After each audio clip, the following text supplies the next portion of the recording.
people. There's just two. This is relatively simple. So I just keep trying to keep it in. You see? What? I'll just drill here. There's three. There's a good chance I'm going to get out late. All I've got here is 1, 2, 3.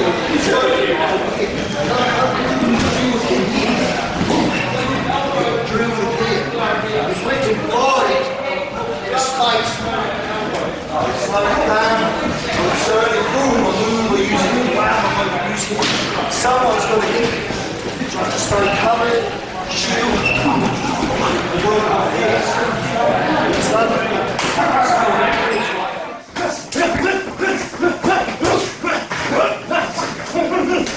Get to the outside. 10 seconds left. Get to the outside.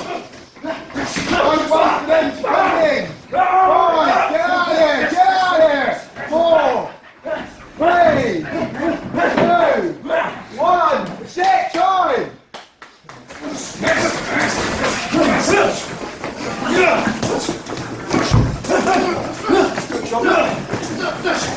Stay to the outside, keep covered.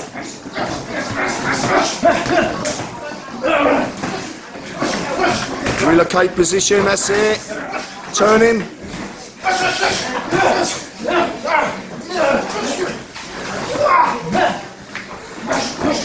Time. Right, put them down now and keep them down. As soon as you put them down, they stay down. Keep going. Turn. Don't give your back. We've got 2 subjects here.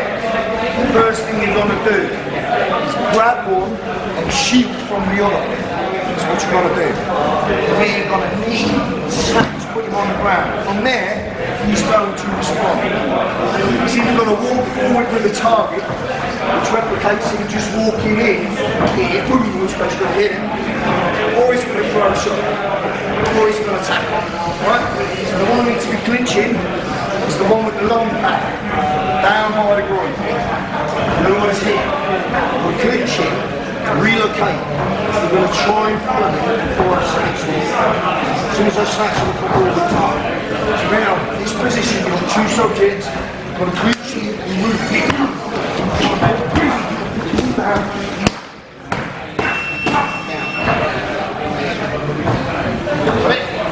One more. Clinch, relocate. Move here. Move him down. Stand drill.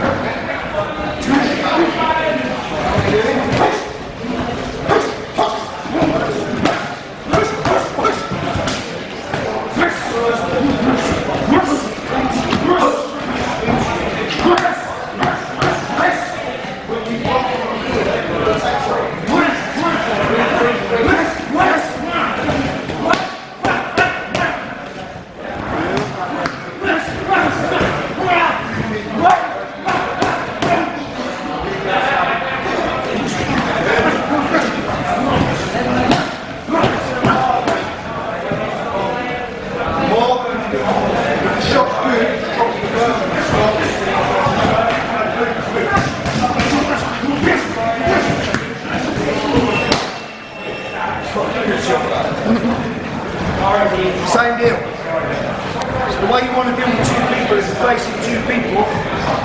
You either want to, if you can move so that you can momentarily stack them, or if it's urgent, you need to clinch and turn so you're stacked, but you also shoot. Does that make sense?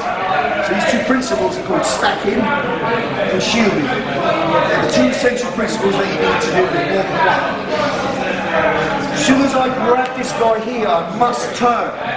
So if I stay here and leave him, he's already hit me. So I'll clinch and move, leave him here, leave him here, and then he's going to throw a shot. Don't cover in time, you've got to get hit. In which case, knock down, carry on. Right? So here, and clinch and move here.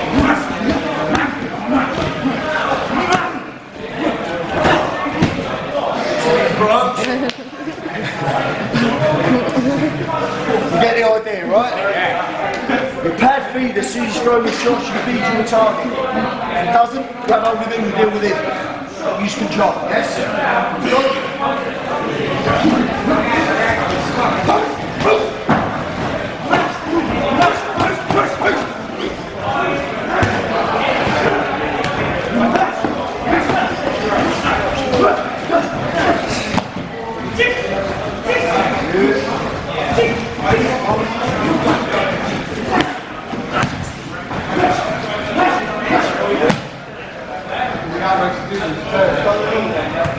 I'd recommend start off using one pad.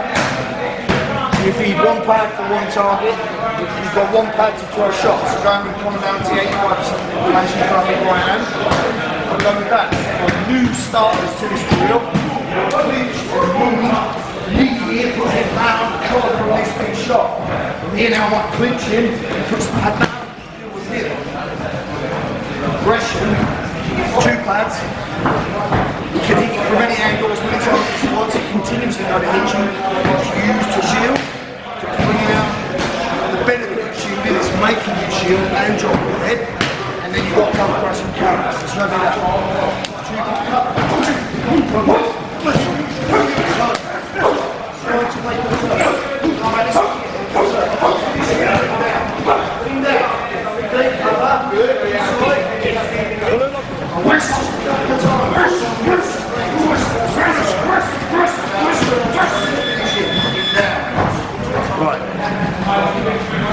When you clinch and relocate position, you're momentarily safe.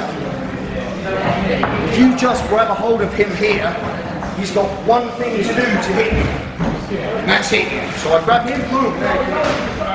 If I grab him and move, he's got two things to do. First, he's got to get close to me, then he's got to. This buys me the opportunity to deal with him. As soon as I deal with him, if he walks in static, boom, I'll just hit him. Which is what that represented. If he walks in, throws a shot, boom, you've got to cover. In this example, he's going to try to tackle. So as it comes, if he comes midline, right? If he comes midline to tackle me, he boom, I'll just get this position. And boom, work from here. If he comes low, then I have to score here. I have to get to this position. Then I have to finish this. And the same thing. Right? So now the drill is we're going to clinch, relocate, boom, coming down, tackle, boom, down, tackle, midline or low line. Understand? Show me this. Really good. Get up.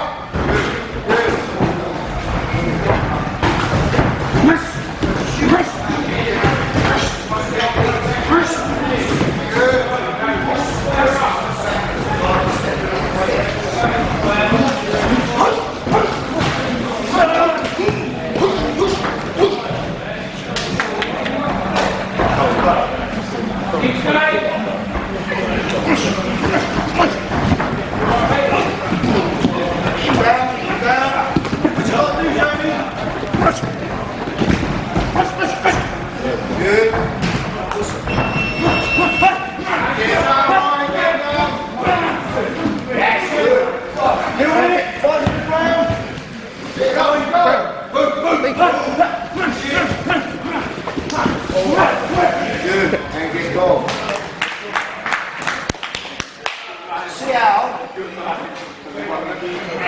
Press the level, throw space. I mean, if you kick it easy, take it easy. Now he's into the ground, now he's got to do something else. You understand?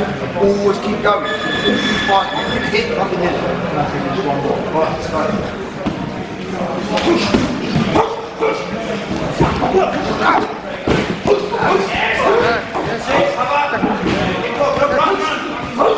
Fuck off. One shield, two pads. So now, same thing, you're going to clinch, relocate, knee and snap. That's the first thing you're going to do. Now your partner has the choice. He can feed you one target, in which case he puts both pads together. He can throw any shot, left or right, in which case you've got to cover, or he can tackle.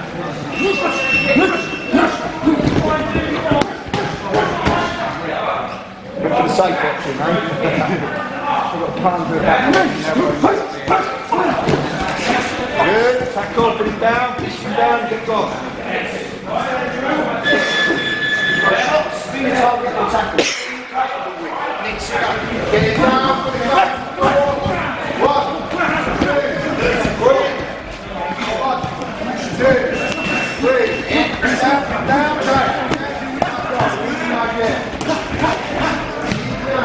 Good job, good job. Turning your back, turning your back. There's nothing to go in by the hips. No, he's good. See, I got good. Put it down, put it down. 1, 2, 3. Use your voice.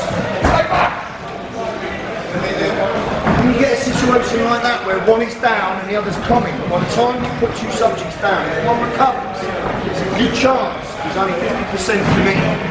In which case, if you put on a good performance and you're demonstrative, you can stop him with your voice alone. If there's space. So if you've got space, reinforce that boundary verbally.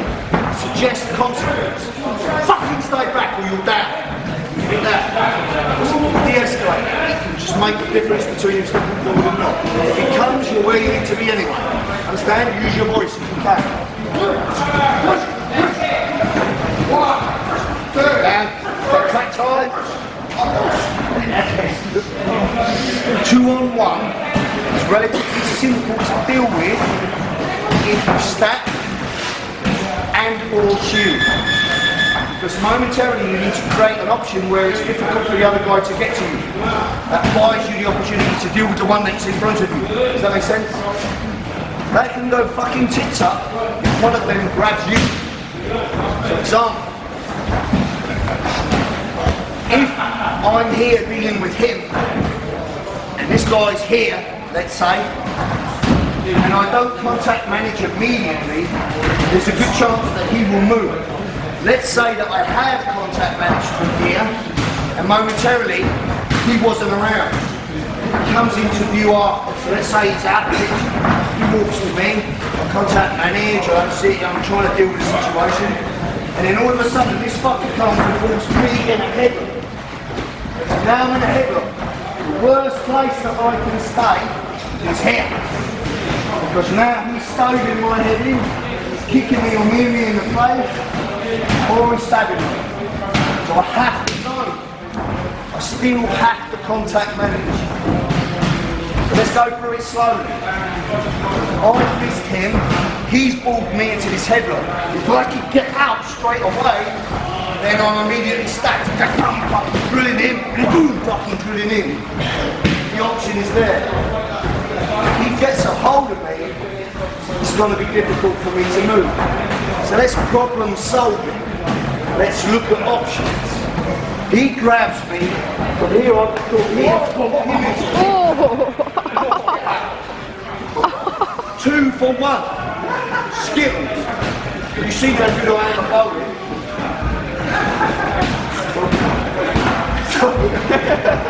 Here's the solution, I've learned it. Problem solved.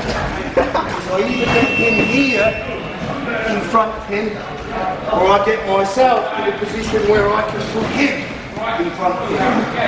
How I did that, this position, I've got no time to go boom, boom, boom. What's he doing? I'm fucking battering him. So I've got to stay where I am and cover. Now if he starts unloading, I've got some kind of from here, grab the bollock, push, pull, gets me out. Puts him in front of him. Now he comes with the punch, I have to build him up. He comes with the tackle, same deal, not build here. Understand? Don't slow. It's on your blind side. Let's say, contact manager here. There was no one. He comes out of nowhere, grabs me. Here, got cover. From here, push. Get out. He does without space. I use my voice. If he walks into the static target, I drill with him. If I can hit to me, I have to cover. If he tackles, I have to deal with that. Do you understand? Can you teach that? Yeah. Let's go. He takes this headlock. Here, first thing, right hand. Cover your head. So I'm covering my head from his punch, if he decides to punch, and from his friend, if he decides to punch. I ain't got a lot of time. If I can turn, I will. If not, I'm coming deep underneath. I'm not slapping his ass. So you've got to come right underneath and grab this. From here, when I grab this collection of dangly objects, I want to pull and I want to push with my shoulder. And just to make sure he goes, I use this hand on this leg to pull and push. Now if I bum this target right under the groin. Right? So get this first. This right push. Get this first. Balls the head up, come. Come underneath. Hit. If you can't get the groin, hit the guy. Here, I pull and push. Bum. Straight the balls. Right? Good shot. Puts him in front of the other dude. Shut it. Massive. Boom. Back up. Fuck off.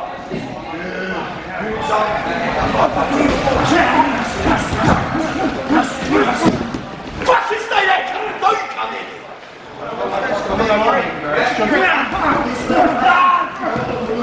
Fucking stay back, you cunt. You're in the gym. What's the stay where the fuck you are, cunt! Right, so understand this. A lower level of force would be simply to take the leg. Just take the leg and push. Out here. You want to hurt him because he's trying to hurt me. So when he gets me here, I want to hit this and grab this and pull. Or here and pull. But regardless of where this hand goes, here, here, or just here, this hand goes low. And I want to use the leverage to pull him down. You understand? The circumstances that would dictate this are either dire to you, in which case you should fight like fuck, or you've been a dickhead and you're probably deserving what you get.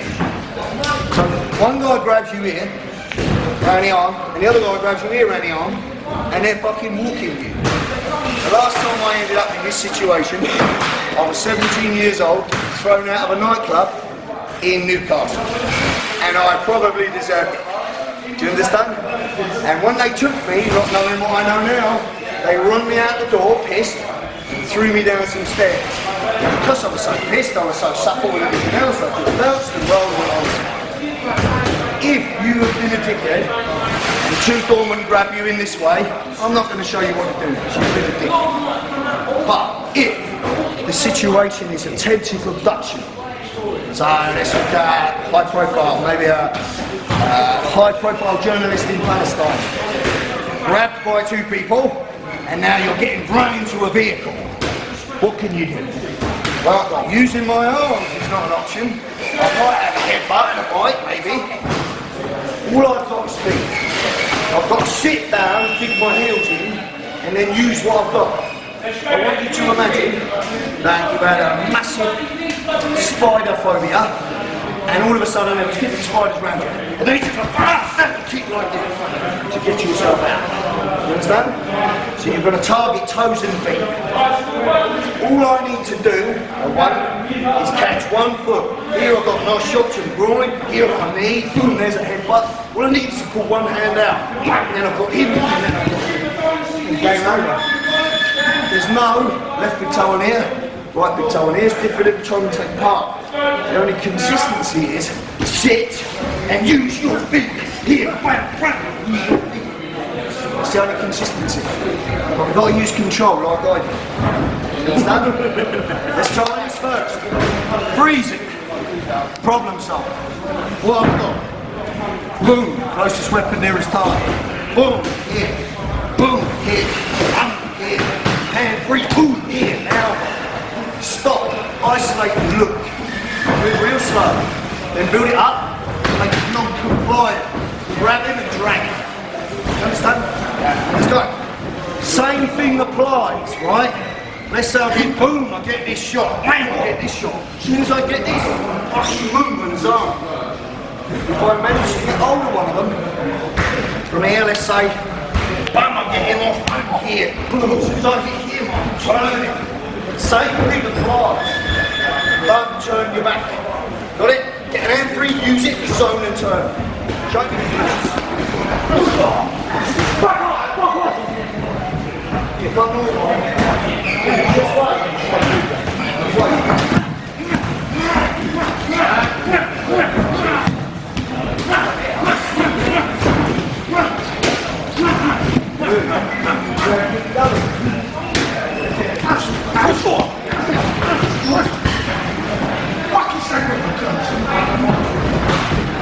What we looked at is the three key elements to dealing with two people at the same time. The more people that you add to the equation, the more difficult it becomes. Two people and up to about three is manageable. If you put yourself in the right position, if you keep your head, and if you're clinical with your shots. If you apply those three key principles, preemption, you do something before they do. Mobility, you keep moving and you put yourself in the best tactical position. And mindset, you keep your head, you focus on going on. Focus on what matters in your life. You must go on to. No matter what, you must go there. You've got to develop a belief system. My own belief system is based on several elements. The first is self-importance. Not self-importance that I'm hot shit, but self-importance is that I'm valuable. There's too many people in my life that need me, and I need them. That's valuable. So if I wasn't there, they'll hurt. And if they're not in my life because I'm not around, I'd hurt. So self-importance in as much as I must continue. Do you understand? No one can take that from me, no matter what situation. Until God says it's my time, I must prevail. I must get home. That's the foundation of my belief system. What's next to that is indignation. The next layer is indignation. If you fuck with me and put me in a situation that makes me fearful where that could be taken away, I choose to turn it into anger. I choose, rather than capitulate out of fear, to focus indignation to the point where I think of it as, what, you're threatening to take everything I love away from me? And you're threatening to take me away from everything I love? That sparks indignation in me. How fucking dare you? You step to the scratch if you want to die, because if you fucking threaten that, I'll end you. That's a much better strategy for coping with fear. As the saying goes, no more fears when angry. It's very difficult to be in two exact emotional and mental states at exactly the same time. So it's hard to be extremely fearful and extremely angry at the same time. It's one or the other, or one or the other will take focus. Does that make sense? A good example of that was Steve Irwin. Do you remember the naturalist who died, sadly? With the stingray in the heart? He was a crazy fucker. He put himself in bizarre situations with animals. So like, I saw a clip of him, he put his head in a like, cavern of a cave, and he's spark from like a rattler's nest, viper's nest. It's fucking searing up on its coil and it's fucking rattling its thing, it's fucking hissing at him, it's trying to strike. Now I don't know about you, but if I was in a situation like that, I would absolutely shit my pants. I would freeze. There's no fucking combative skill coming out. I would totally capitulate. That would make me fearful as fuck. But he controlled fear because his most prominent state was fascination. He was like, look at it, iridescent sheen, isn't she beautiful? If I stick in a blind, that could be a nasty nip, mate. He's like that. He was more fascinated by the animal than he was fearful. Which shows that if you accentuate one focus or mental state in a direction, it can control the other. So you can do the same with indignation, because nobody fears when angry. So first, my first part of my belief system is self-importance and value. The second is indignation if you threaten that. The third is confidence. Confidence in my ability to deal with it. Because, you know, I've been doing this shit for 37 years, how can you not get good? You know, I've put in the flight time and I've had real experience. I know how I will stand. I've been there. So that's an asset for me. So those three layers allow me to deal with fear, deal with confrontation. Keep my mindset cognitive enough so that I can stay focused. Does that make sense? Because when adrenaline hits your body and your heart rate hits a certain level, cognitive function leaves you. So what you've put on the disc in training is what will come out. The difference between high-skilled operators in really high-stress situations is that they can still consciously think, where most of us couldn't. Does that make sense? So over a period of time, I've learned to be able to manage my emotional state, even in the extreme, so that I can deal with certain things. One thing I do know, mindset, mentality, and how you think is the most important thing. So mentality when dealing with multiple assailants is everything. Unless you are willing to fucking, take part to the end conclusion, regardless of what that will be, then don't take part. So mindset, preemption, mobility are key elements. We looked at those areas focused towards dealing with 2 subjects. With 3 subjects it becomes more difficult, but it's still plausible. If you use stacking, putting people in a line, and shielding, covering with one to deal with the other, you need to buy yourself a second to operate before you do something else. If you don't do that, then you get overwhelmed and you get swarmed. Many more drills that we do within this multiple assailants module reflect those things. We also look at 2-on-1 grappling kind of situations. So what if one guy's grabbed you here and one guy's grabbed you here and now you're incumbent? What if one guy grabs you from behind and there's another guy in front? We look at these kind of things. We also look at mass assault. If you're absolutely surrounded and everyone's beaten down on you, this is when it now becomes self-preservation.